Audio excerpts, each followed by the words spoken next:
من المسجد الحرام إلى المسجد الأقصى الذي باركنا حوله لنريه من آياتنا إنه هو السميع البصير.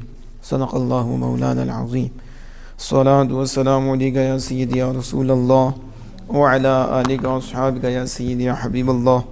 الصلاة والسلام عليك يا سيدي يا نبي الله وعلى آلك وأصحابك يا سيدي يا نور الله.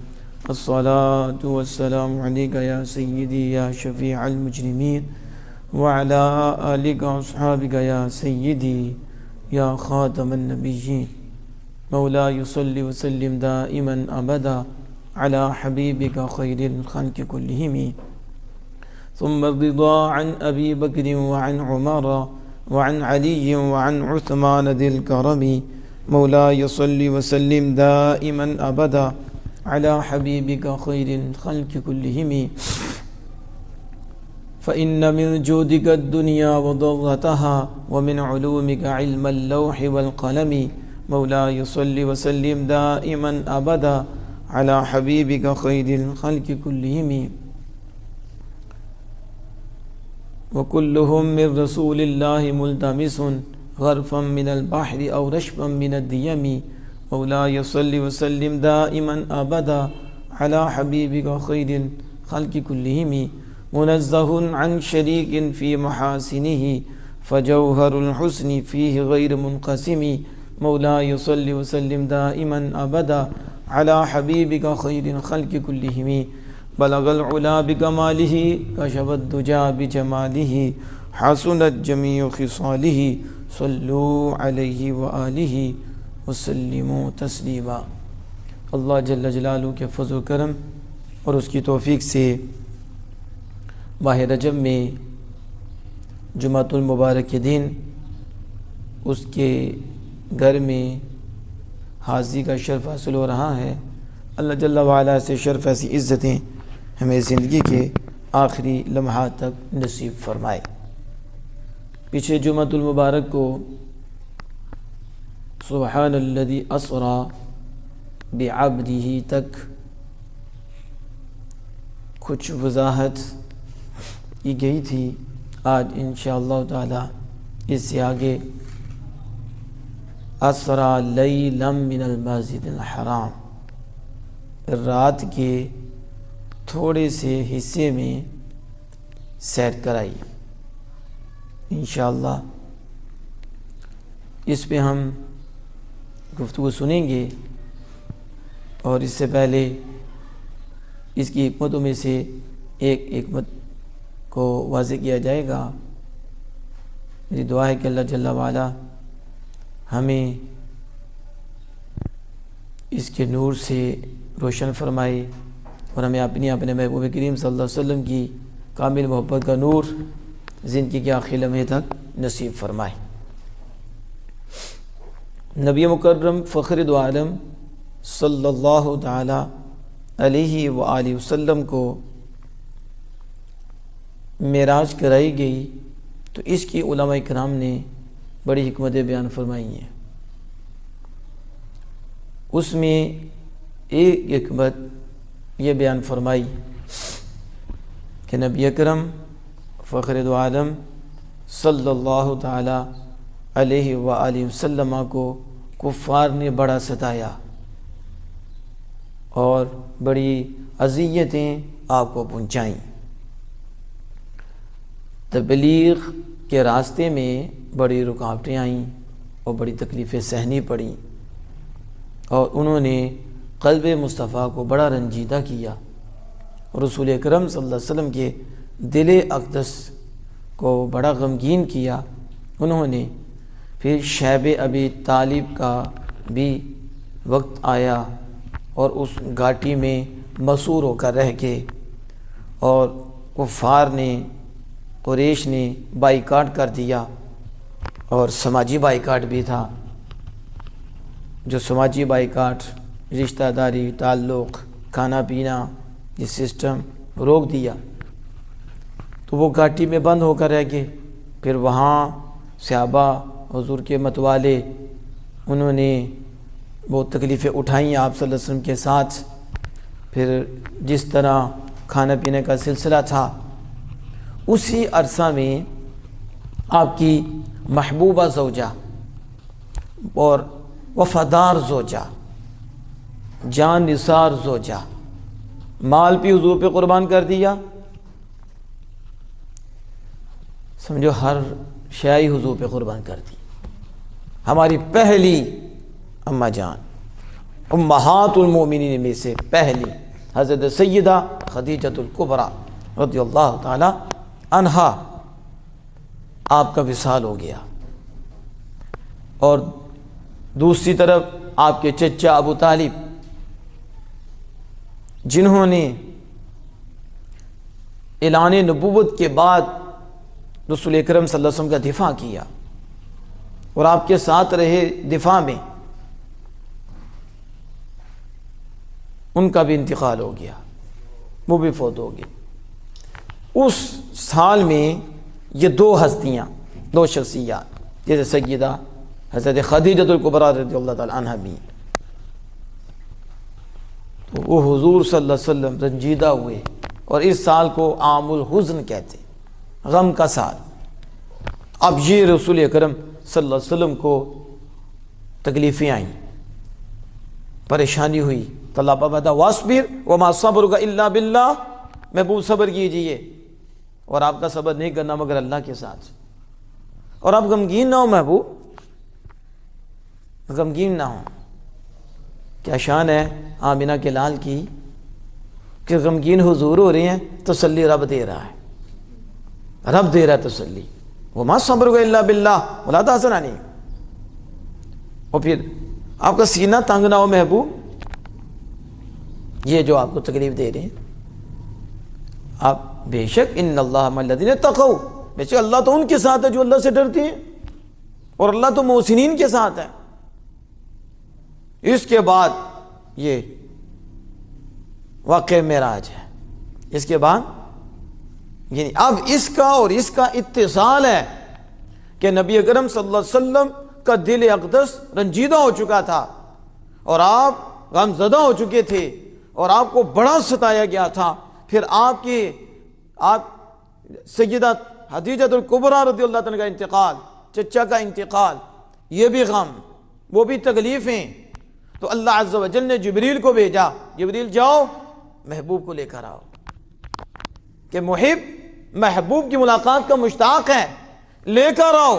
تو رسول اکرم صلی اللہ علیہ وسلم کو یہاں سے مالک نے اپنے پاس بلایا، اور پھر سب سے نکل کر لا مقام رسول اکرم صلی اللہ علیہ وسلم پہنچے، اور پہنچ کر خالق کائنات جل وعلا کا دیدار فرمایا۔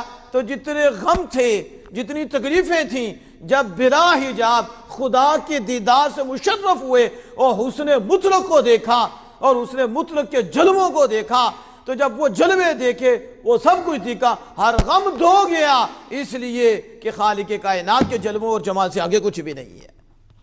تو اس لیے یہ اللہ عز و جل نے اپنے محبوب کو اپنے پاس بلایا کہ محبوب کی یہ تکلیف دور ہو جائے، محبوب کا یہ غم دور ہو جائے، محبوب کی یہ پریشانی دور ہو جائے۔ تو پھر رسول اکرم صلی اللہ تعالی علیہ وآلہ وسلم نے جب محب کو دیکھا ہے، پھر ہر غم بھول گیا۔ سمجھ آ رہی ہے اس کی؟ تو یہ ہے تسلی۔ اس پہ آپ دیکھیں کہ نبی اکرم صلی اللہ علیہ وسلم کو جب پریشانی ہوتی، جب عقید جہاں صلی اللہ علیہ وسلم غمگین ہوتے، تو خالق کائنات جل وعلا محبوب کا غم کس طرح دور فرماتا، محبوب کا غم کس طرح دفع فرماتا، کس طرح کرم فرماتا، کس طرح مہربانی فرماتا، اور کس طرح واضح فرماتا۔ یہ اس محبوب کا میرے ہاں مقام کیا ہے، اس محبوب کا میرے ہاں مرتبہ کیا ہے، اور ان کی میرے ہاں شان کیا ہے۔ یہی تو میرے محبوب ہیں، اور انہی کے صدقے باقی جس کو بھی محبوب بنایا ہے ہم نے بنایا ہے۔ تو رسول اکرم صلی اللہ علیہ وسلم کی ذات پاک ہے، مسلم شریف اٹھا کر دیکھو، حضرت عمرو بن عاص اس کے راوی ہیں کہ نبی اکرم صلی اللہ علیہ وسلم نے اللہ عز و جل کا فرمان اور ابراہیم علیہ السلام کا قول جو حقائق فرمایا، نبی اکرم صلی اللہ علیہ وسلم نے اس کو پڑھا، وہ کیا؟ ربی انہن اضللن کثیرا من الناس، یعنی ابراہیم علیہ السلام نے عرض کیا مالک ربی انہن اضللن، بتوں نے بہت کو گمراہ کر دیا، ربی انہن اضللن کثیرا من الناس فمن تبعنی فانہ منی، پس جس نے میری اتباع کی وہ میرا ہے، اور جس نے میری نافرمانی کی فانک غفور رحیم، بے شک تو ہی بخشنے والا مہربان ہے۔ اور عیسیٰ علیہ السلام نے یہ جو عرض کی ان تعذبہم فانہم عبادک وان تغفر لہم فانک انت العزیز الحکیم، اگر تو انہیں عذاب دے تو وہ تیرے بندے ہیں، اور اگر تو انہیں بخش دے تو بے شک تو بخشنے والا مہربان ہے۔ یہ آیت کریمہ حضور سید عالم صلی اللہ علیہ وسلم نے پڑھی، جب یہ پڑھی تو حضور رو پڑے، آنکھوں مبارک سے آنسو نکل پڑے، روئے، اور روتے ہوئے آقا دو جہان صلی اللہ علیہ وسلم نے کیا کہا اللہم امتی امتی، اے اللہ میری امت میری امت، رو پڑے کہ ابراہیم خلیل اللہ علیہ السلام نے عرض کی گمراہ کر دیا بہت نے، جنہیں میری پیروی کی میرے جو نافرمانی کریں، بے شک تو بخشنے والا مہربان ہے۔ عیسیٰ علیہ السلام کا تو عذاب دے تو تیرے بندے ہیں، بخش دے تو بخشنے والا مہربان ہے۔ تو حضور نے عرض کی اللہم امتی امتی فبکا، اور اللہم امتی امتی وبکا، حضور رو پڑے۔ جب حضور روئے تو اللہ عز و جل نے فرمایا یا جبریل اذهب الى محمد صلی اللہ علیہ وسلم، سدرہ پہ جبریل ہیں، اور اللہ عز و جل خطاب فرماتا ہے جبریل امین کو، اے جبریل اذهب الى محمد صلی اللہ علیہ وسلم، میرے محبوب کی بارگاہ میں پہنچو، میرے محبوب کے پاس جاؤ۔ اور اللہ جانتا ہے محبوب کیوں روئے ہیں، اللہ تو زیادہ جانتا ہے، وہ تو دلوں کے راز جانتا ہے، وہ تو باریک سے باریک چیز کو دیکھتا ہے، اور وہ دلوں کے بید بھی جانتا ہے، وہ ظاہر کو بھی جانتا ہے۔ فرمایا جبریل جاؤ میرے محبوب کے پاس، اور جبریل تیرا رب تو زیادہ جانتا ہے کہ محبوب کیوں روئے ہیں، فَسَلْهُ مَا، جا کر پوچھئے ان سے کہ آپ کو کس چیز نے رلایا ہے، کس چیز کی وجہ سے روئے ہیں۔ اب جبریل امین علیہ السلام سدرہ سے آتے ہیں اور رسول اکرم صلی اللہ علیہ وسلم کی بارگاہ میں پہنچتے ہیں، اور پہنچ کر عرض کرتے ہیں اللہ جل وعلا فرما رہا ہے اے محبوب کیوں روئے ہیں، آپ کو کس چیز نے رلایا ہے؟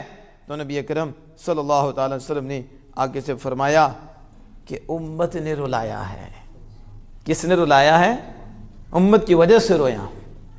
یہ جب بات کی تو پھر جبریل نے اللہ کے بارگاہ میں عرض کی، سدرہ پہ جا کے پھر اللہ پاک فرماتا ہے جبریل جاؤ اذهب الى محمد، دوبارہ جاؤ محبوب کے پاس، اذهب الى محمد صلی اللہ علیہ وسلم، اور جا کر کہہ دو انا سنرضیک فی امتک ولا نسوءک، محبوب امت کے بارے میں آپ روئے ہیں، آپ امت کے بارے میں نہ روئیں، امت کے بارے میں پریشان نہ ہو، ہم آپ کو پریشان نہیں کریں گے محبوب، ہم آپ سے وعدہ کرتے ہیں ہم آپ کو آپ کی امت کے بارے میں راضی کر دیں گے، اور آپ کی امت کو رسوا نہیں کریں گے۔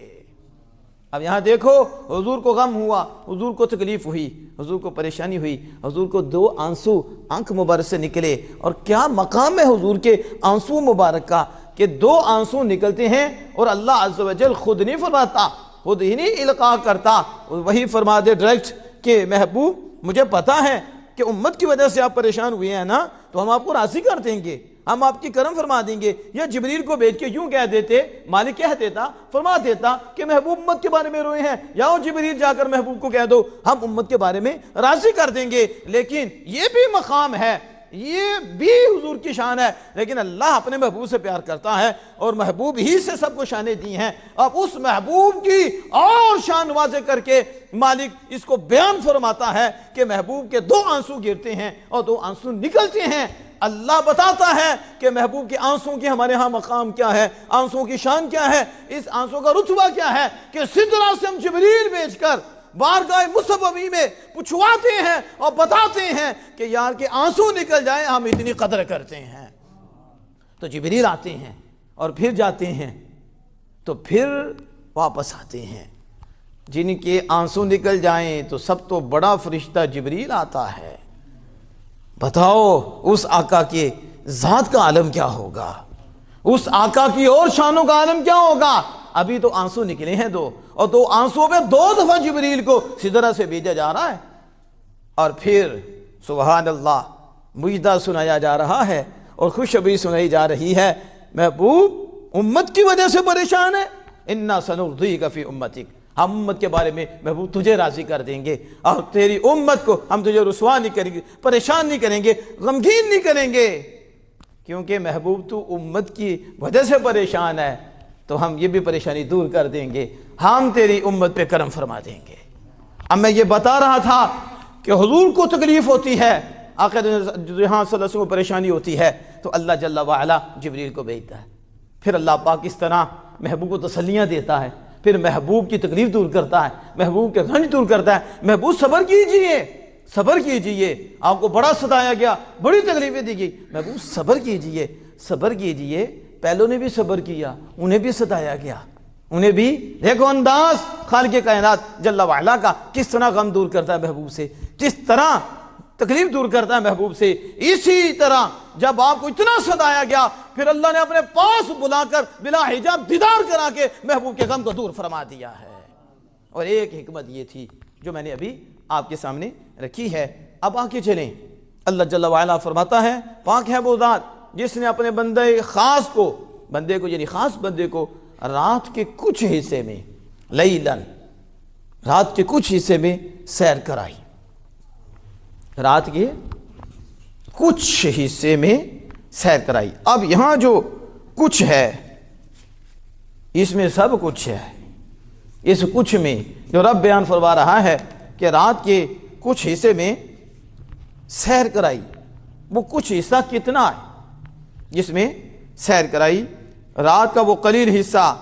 بعد آثار میں یہ آیا کہ جب نبی اکرم صلی اللہ علیہ وسلم واپس تشریف لائے، اللہ عز و جل کے دیدار سے مشرف ہوئے، وہ مسجد اقصی تک کی سیر، پھر وہاں سے آسمانوں، پھر جنت دوزخ، وہ عجائبات، وہ آنا جانا اللہ کی بارگاہ میں، پھر موسیٰ کلیم اللہ کے پاس بار بار، پھر واپس آئے، تو بعد آثار میں یہ وجود ہے کہ نبی اکرم صلی اللہ علیہ وسلم جب معراج سے واپس آئے تو آپ صلی اللہ علیہ وسلم کا بستر مبارک جس پہ آپ آرام فرمایا کرتے تھے ابھی اس کی گرمی نہیں گئی تھی۔ تو کتنا وقت ہوگا؟ ابھی اس کی گرمی نہیں گئی تھی، یعنی بستر ابھی گرم تھا کہ آپ معراج کا سفر کر کے واپس بھی آ گئے۔ اللہ اکبر۔ اور لکھنے والوں نے یہ بھی لکھا ہے کہ نبی اکرم صلی اللہ علیہ وسلم جب معراج کے لیے گئے نا تو آپ کا امامہ مبارک ایک ٹہنی سے لگا، ایک ٹہنی سے لگا، تو جب آپ واپس تشریف لائے تو ابھی بھی اس ٹہنی کی حرکت باقی تھی، ابھی بھی۔ اور کتنے سالوں کا سفر ہے، بیت المقدس تو مہینے یا مہینے سے زیادہ کا سفر ہے، اور کتنے سالوں کا سفر، کتنا، یوں کہ ٹہنی ہل رہی تھی، جبکہ ٹہنی لگی واپس ہے تو ہل رہی تھی، یا جب گئے تو بستر گرم تھا، واپس آئے تو ابھی بھی گرمی تھی، ابھی بھی گرمی دور نہیں ہوئی، تو کتنا وقت ہوگا، کتنا؟ بس اسی میں بعد لوگوں کی ہوگی ہے بس، ٹھیک ہے، وہ گئے بس اور کفر کر بیٹھے، کیا کر بیٹھے؟ کفر بیٹھے، مرتد ہو گئے۔ کیسے ہو سکتا ہے، کیسے ہو سکتا ہے کہ اتنی عرصے کی، اتنا عرصہ لگتا ہے جانے کو، اتنی مسافت ہے، اور پھر وہ وہاں سے ایسے آگے، تھوڑے سے وقت میں آگے، پھر جسم پاک کیسے چلا گیا، اور جسم پھر آکسیجن بھی کوئی نہیں، آکسیجن کے بغیر کیسے زندہ رہیں گے؟ کرہ ارض، کرہ نار ہے، آگ سے کیسے گزر گئے، ٹھنڈک سے کیسے گزر گئے، پھر آسمان کے کلیجے یہ کیسے اس سے گزر گئے، اتنی مسافت، پھر کہاں تک عقل پہ تولا، اور پھر یہ بھی اتنے سے وقت میں، اتنے سے وقت میں وہ پریشان ہو گئے۔ اگر تم تو پریشانی رہو گے، ہم خدا کی قدرت کو مانتے ہیں، ہم اپنے خدا پہ ایمان رکھتے ہیں، اور ہمارا ایمان خدا قادر ہے، جو تیرے لیے ناممکن ہے، جو تجھے تعجب میں ڈالتا ہے اس کے لیے نہیں ہے، اس کے لیے کوئی پریشانی نہیں۔ یہ کیا ہے، سیکنڈ بھی کیا ہے، وہ قادر ہے، وہ چاہے کر سکتا ہے۔ نبی اکرم صلی اللہ علیہ وسلم جب اس جہاں سے نکلے بیت المقدس تک کے، اور بیت المقدس جب آگے کے پچھلا وقت رک گیا، حرکتیں رک گئیں، پھر وہاں سے نکلے، پھر جہاں جہاں معراج ہوتی گئی وہ تو چلتا گیا، پیچھے والا رک گیا۔ قمر، سورج، شمس، ان کی حرکتیں رک گئیں، قمر رک گیا، شمس رک گیا، وقت رک گیا، اور حضور سید عالم صلی اللہ علیہ وسلم اوپر گئے اور سارا نظام رک گیا، نیچے والا نظام رک گیا، اور آگے جہاں سے حضور گزر رہی ہیں وہ چلتا جا رہا ہے، حرکتیں معطل ہو گئیں، حرکتیں بھی رک گئیں۔ جب واپس شریف لائے تو اسی نہج پر اور اسی نظم سے وہ سلسلہ پھر جاری ہو گیا، وہ وقت پھر جاری ہو گیا، جس پہ میرے اعلیٰ نے کہا وہ جو نہ تھے تو کچھ نہ تھا، وہ جو نہ ہو تو کچھ نہ ہو، وہ جان ہے جہان کی، جان ہے تو جہان ہے۔ اور جب زمین سے اوپر گئے نیچے والا نظام رک گیا، یعنی وقت رک گیا، حرکتیں رک گئی، شمس و قمر رک گئے، لیل و نہار رک گئے، وقت رک گیا، اور اگلا وقت چل رہا ہے۔ ابھی جا کے آگے بتاؤں گا تمہاری کھوپڑیوں میں کیسے آنا ہے، پھر بھی ہم وضاحت کریں گے ان کے لیے کہ جن کے ایمان ہیں لیکن تھوڑے شک و شبہات میں مبتلا ہو جاتے ہیں، اور عقلی لوگوں کے پاس بیٹھ کر عقل پہ تولنے لگ جاتے ہیں، پھر اپنے ایمان سے ہاتھ دھو بیٹھتے ہیں یا ایمان سے مزید دور چلے جاتے ہیں۔ ہم اس کی وضاحت کریں گے، لیکن وہ جو نہ تھے تو کچھ نہ تھا، وہ جو نہ ہو تو کچھ نہ ہو، وہ جان ہے جہان کی، جان ہے تو جہان ہے۔ حضور تھے تو زمانہ چل رہا تھا، وقت چل رہا تھا، جب حضور نکلے تو وقت رک گیا، حرکتیں رک گئیں، پھر آگے ہیں کیوں پتا چلا کہ یہ سارا وقت یہ ایک جسم کی طرح ہے، ایک اور روح کی طرح ہے، روح کے مرتبہ میں ہے، تو جب روح یہاں سے نکلی تو پھر جسم تو ایسے ہی ہو جائے گا، تو پھر وقت رک گیا، پھر اگلا سلسلہ شروع ہوا۔ اس لیے کہا وہ جو نہ تھے تو کچھ نہ تھا، وہ جو نہ ہو تو کچھ نہ ہو، وہ جان ہے جہان کی، جان ہے تو جہان ہے۔ مزید آگے چلیں، پھر میں آپ کو اس کی وضاحت بتاتا ہوں کہ اب وہ کہتے ہیں کس طرح، سمجھو لاکھوں کر لو، کروڑوں کر لو، کتنے لاکھوں کروڑوں سال کی مسافت، پھر اسی جسم پاک کے ساتھ، پھر اسی، یہ نہیں ہے کہ کسی عالم میں جا کے یہ جسم نہیں رہا، نہ جسم بھی ہے، روح بھی ہے، جسمانی معراج بھی ہے، روحانی معراج بھی ہے، حقیقت محمدیہ کو بھی معراج ہے۔ یہ جو معراج کا سفر ہے، حضور کی 3 شانوں کو یہ نصیب ہوا، جسمانی معراج بھی، روحانی معراج بھی، نورانی معراج بھی، اور حقیقت محمدیہ بھی۔ تینوں مرحلے ہیں، لیکن تینوں میں جسم ساتھ ہے، تینوں میں نور ساتھ ہے، اور حقیقت محمدیہ کا اظہار بارگاہ الوہیت میں ہے۔ اب دیکھو اور یہ یاد رکھو، ایک ہے طے لسانی، ایک ہے طے زمانی، ایک ہے طے مکانی، ایک ہے وقت کو سمیٹ دینا، ایک ہے آواز کو سمیٹ دینا، کیا کرنا، اور زبان کو سمیٹ دینا، اور ایک ہے مکان کو سمیٹ دینا۔ کس کو؟